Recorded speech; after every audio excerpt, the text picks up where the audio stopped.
Hey, what's up, everyone? This is Richard Yi. Today is November 26, 2011.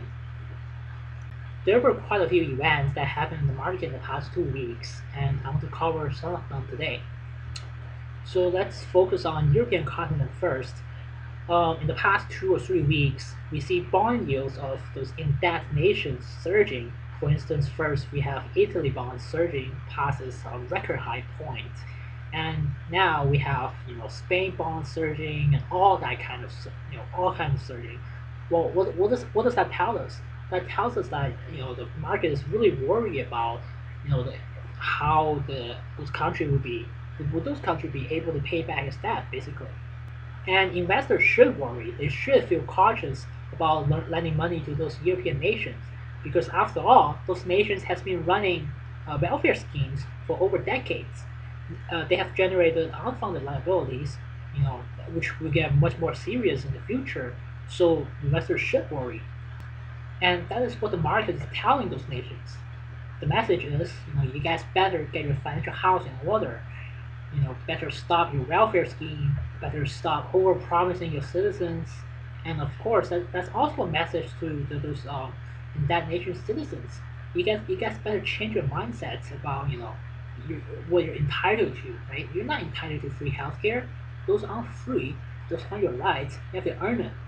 And on Wednesday, there was a failed German bond auction, which potentially tells us that now the market is even worried about lending money to Germany, which is way more financially sound compared to other European nations.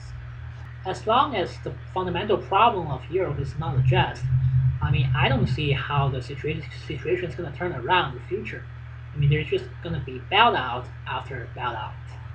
Since the failed German bond auction tells us that the market is really worried about the general indebtedness of European nations, it might also suggest us that in the short run, the US dollar will surge against the euro. I was going to say German mark, but that was a past tense. Anyhow, in the short run, I think the dollar will rally against the euro because as investors worry, um, they're not gonna buy that much European bonds. They're gonna pile or into dollar or treasuries because they consider that a safe haven. But to me, at least, I mean that's not safe haven. That's like what jumping away from hot pot to another hotter pot, I guess. And now let's move on to the U.S. So on Monday, we have news came out that saying, basically the super committee just epic failed, right? It failed to even establish a plan to cut the budget. I mean, that's really predictable because after all, the super committee is a committee set up by the Congress to cut the spending of Congress, right? I mean, the Congress is not going to cut itself. And besides, those cuts are not even cuts; they're reduced spending, right? I mean, the national deficit is still increasing. They're just increasing at a slower pace. And besides, those reduced spending, they're not going to take effect until 2013. I mean, do they even have that much time? And what the U.S. government and those European governments ought to do is start cutting its spending now, because if they don't do it, in the future it's going to be much harder to cut. And of course, we know that in the short run that's not going to happen, right? I mean, after all, politicians are politicians. All they care is about their re-election. So that's the short run. That's really strong for gold, for silver, because after all, that's the only thing that are valuable, but the government cannot print. And of course, we have news coming out from China saying that its economy is slowing down as PMI slipped to 48%, which is a sign of contraction.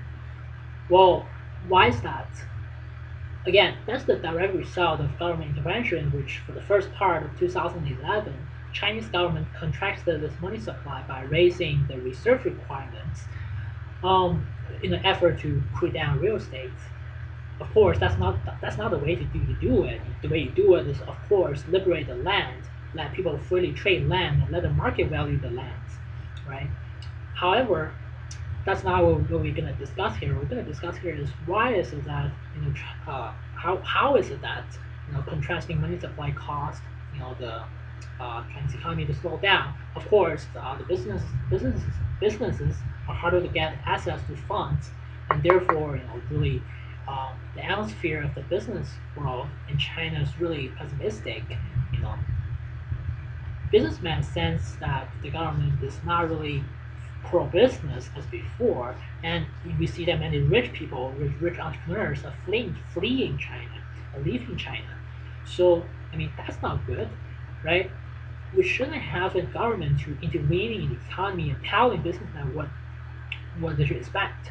We should have, a stable policy. Well, of course, for a more of a realistic world, we should have a more stable policy so that businessmen can more focus on their business instead of spending their effort predicting what the government is going to do.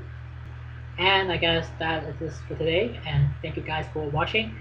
I'll be blogging again soon, guys. Take care. Bye.